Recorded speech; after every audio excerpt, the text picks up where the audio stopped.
Good morning po sa ating lahat and welcome back sa ating daily morning devotional. Ako po ang inyong episode sa umagang ito. At para po sa ating programa, tayo po magkakaroon ng opening song na ipatuloy po ng ating technical to be followed by the opening prayer. Ito po nga mga sa ating ni Father Alvin Magdala. Mga po sa inyo. Mapapakinggan na po natin ang speaker sa umagang ito. Si Sister Baby Magdala and then after po ng tayo po magkakaroon ng uh, after po ng speaker po mag-cast, tayo po magkakaroon ng blessing song and then prayer by our speaker.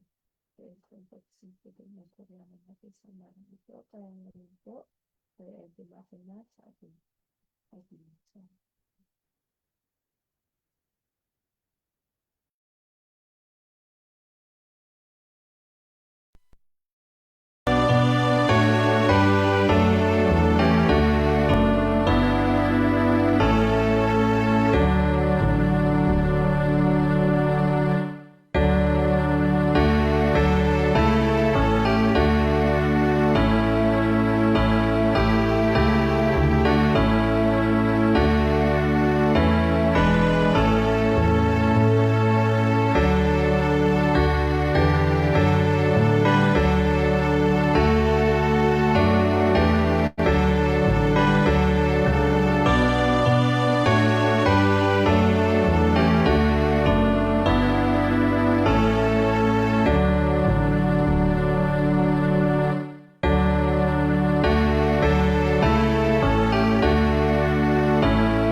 Brother Aldrin.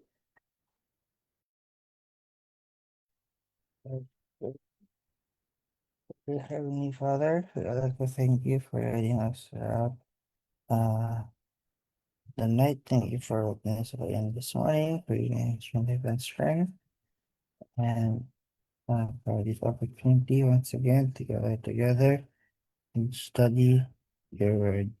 May we be able to fully comprehend and understand the message that we will be hearing. Please as a seeker and uh, have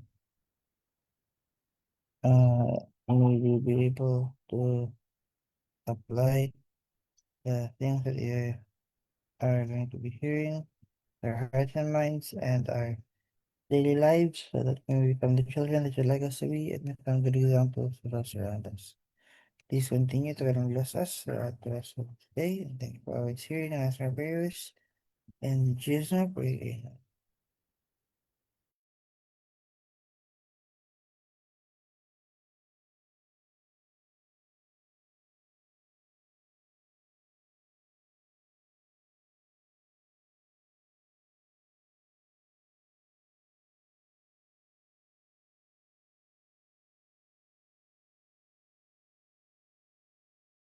Good morning po sa ating lahat. Title po ng devotional natin sa umagang ito ay Temple Built by Sacrifice. Key text po natin ay mahahanap sa Exodus 25 verse 2. Speak unto the children of Israel that they bring me an offering of every man that giveth it willingly. With his heart he shall take my offering. God himself gave to Moses the plan of that structure with particular directions as to its size and form, the materials to be employed, and every article of furniture which it was to contain. The holy place, made with hands, were to be figures of the true patterns of things in heaven. A miniature representation of the heavenly temple where Christ, our great high priest, after offering his life as a sacrifice, was to minister in the sinner's behalf. So, yung temple na mayroon yung mga Israelites nung panahon nila during Moses' time ay it was it was given yung plano nun, 'di ba? God is also known as the great architecture dahil um without his specific instructions, uh hindi magagawa yung temple, much like nung ark, 'di ba? Kasi nung kay Noah, siya din ang nagbigay ng instructions kung gaano kalaki, kung paano siya, kung ano yung itsura, kung ano yung materials. So, ganun din yung sa paggawa ng temple or ng sanctuary, which was designed or which was katulad nga ng sabi dito, a miniature representation. So, mirror siya ng kung ano yung itsura ng temple sa langit. And everything was given down to the materials, yung itsura ng mga ilalagay doon uh, sa loob ng temple. So, the physical structure, hindi lang siya yung tent, 'di ba? Yung temporary na yung temporary na temple nila that time kasi they had when they were traveling, they had yung parang mga tents lang for their sanctuary. Yung natatanggal lang tapos um, nababalik or na-reconstruct kasi they kept on moving. But when they had a permanent place, yun na, nagkaroon na ng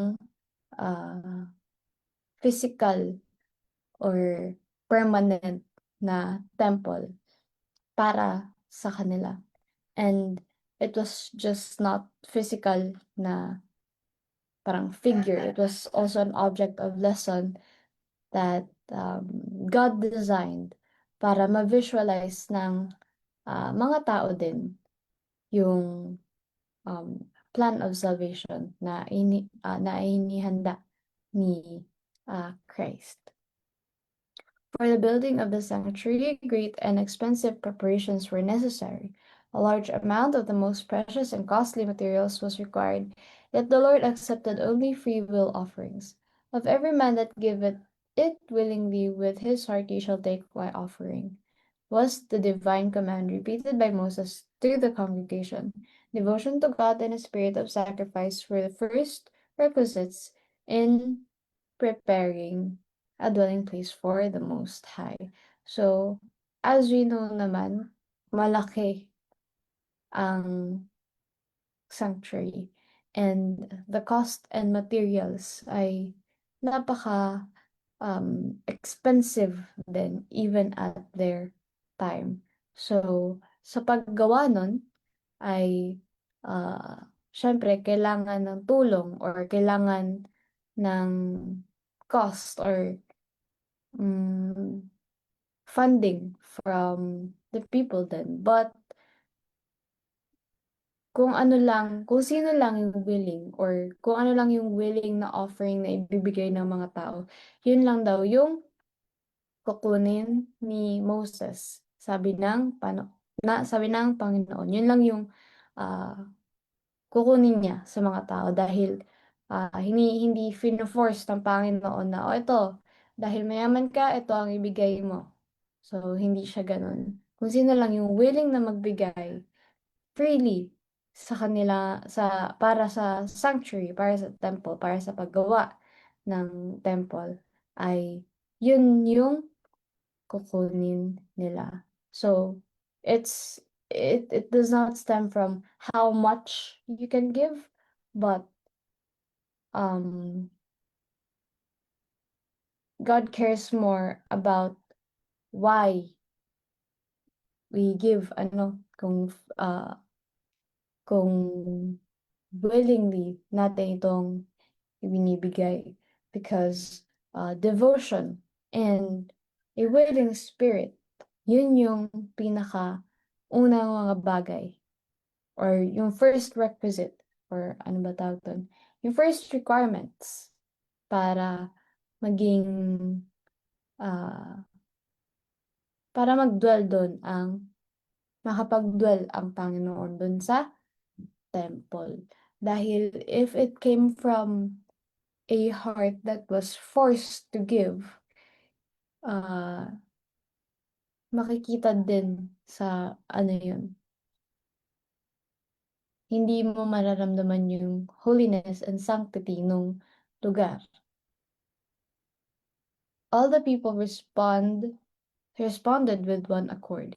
They came, everyone whose heart stirred him up, and everyone whom his spirit made willing, and they brought the Lord's offering to the work of the tabernacle of the congregation, and for all his service, and for the holy garments. They came, both men and women, as many as were willing-hearted, and brought bracelets, and every man that offered an offering of gold unto the Lord. So, dito natin makikita na when people are genuinely moved by faith, yung generosity nila, it becomes infectious, or nakakahawa yung pagiging generous and pagiging willing nila. Dahil nung sinabi nga ito na nangangailangan sila ng offering from the people, hindi sila naging hesitant na ibigay yon para sa Panginoon. So, lahat sila, maging lalaki o babae, ay nagbigay ng kanilang mga offerings. Mga tela, yung mga gold, kung ano at kung ano-ano pa, ay in-offer nila para sa pagtayo ng sanctuary. The people old and young, the men and women and children, continued to bring their offerings until those in charge of the work found that they had enough, and even more than could be used. So ayun nga, as mentioned earlier, when people are genuinely moved by faith, doon natin makikita yung generosity talaga nila.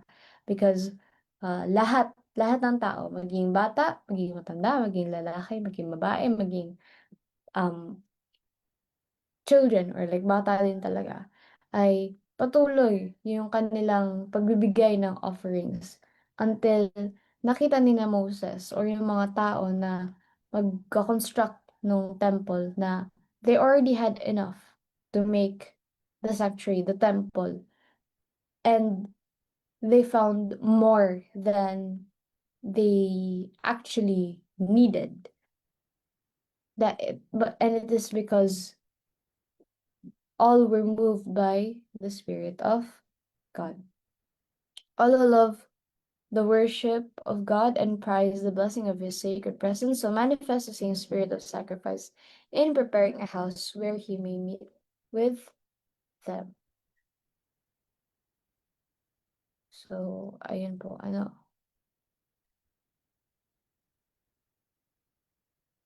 true generosity, wala siyang quota.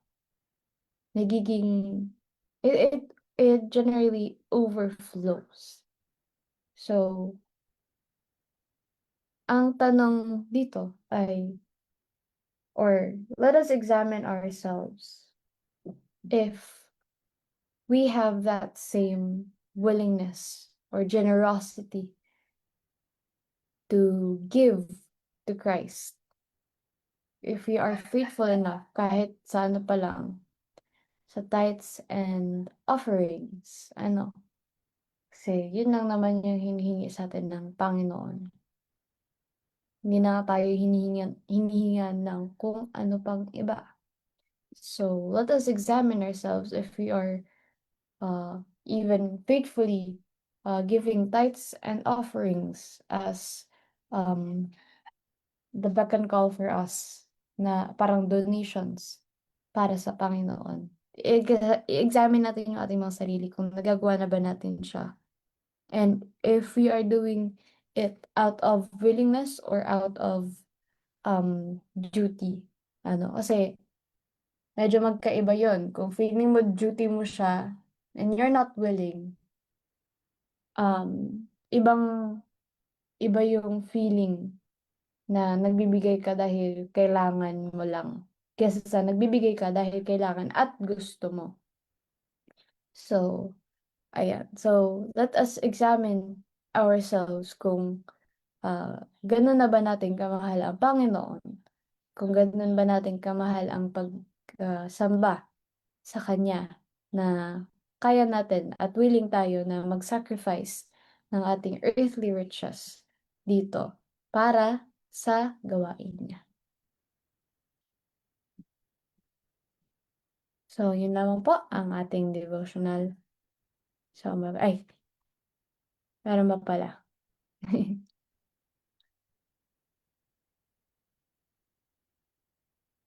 May last one pa pala. If there was ever a time when sacrifices should be made, it is now. So, ayan. So, makikita naman natin sa panahon natin ngayon kung, let's say, gaano na tayo kalapit sa end of time. So, mas kailangan na natin na gumawa ng sacrifices out of willingness, out of love sa Panginoon. Kailangan na natin, kasi ang trabaho ng Panginoon para sa atin ngayon ay i-spread yung kanyang gospel. Especially sa panahon natin ngayon, where we can see that evil is very rampant, not just because of wars, but also because of other societal things, mga issues na nakikita natin sa internet. So, ayun. Are we willing na i-sacrifice yung ating oras para sa ating Panginoon? Yung personal time natin ay handa na ba tayong ibigay yun para sa gawain ng Panginoon? At dito na po nagtatapos ang ating devotional para sa umagang ito. Yun naman po, and God bless us all, and good morning.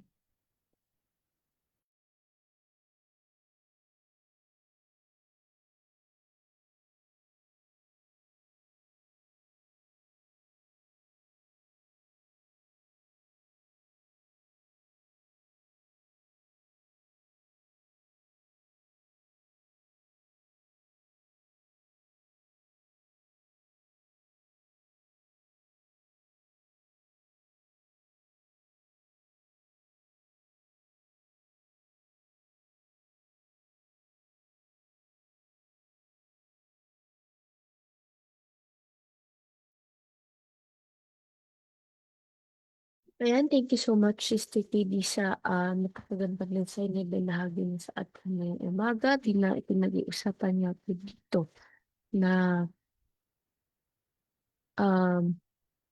na ang tunay nga daw po na pagsasamba sa Panginoon ay nagkakaroon ng personal na spiritual sacrifice natin. So, katulad daw po ng mga Hebrews na binigay nila yung documentation ng kanilang devotion sa pag-offer nga po ng kanilang earthly treasures para magpagawa ng dwelling place ng Panginoon.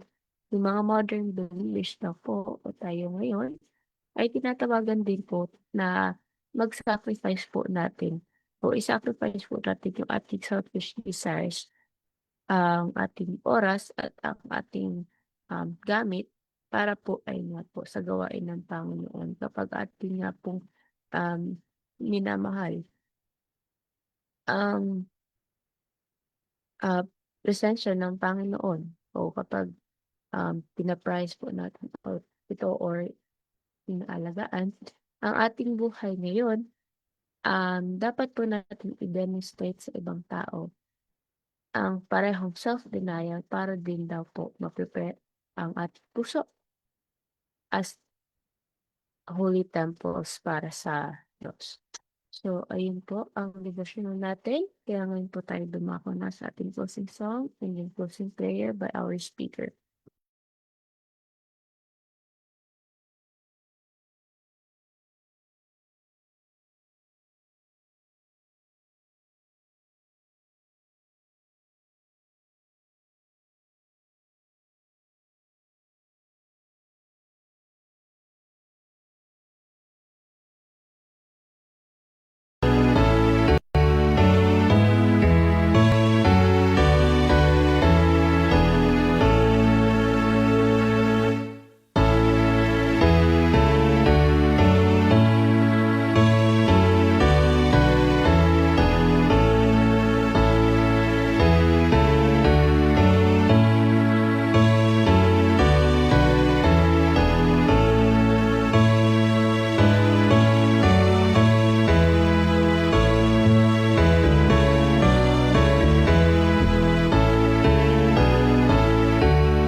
Let's pray again, my Father. Lord, we thank you for the wonderful trust that you have given us. Thank you for waking us up again, giving us your life and strength. And thank you also for the message that we have received this morning. May each and every one of us cater the willingness to serve and offer up our lives to you and your ministry so that the work on earth will be done. And we would also like to ask your guidance for our loved ones who are not with us. And please heal the sick, please touch them with your healing hands.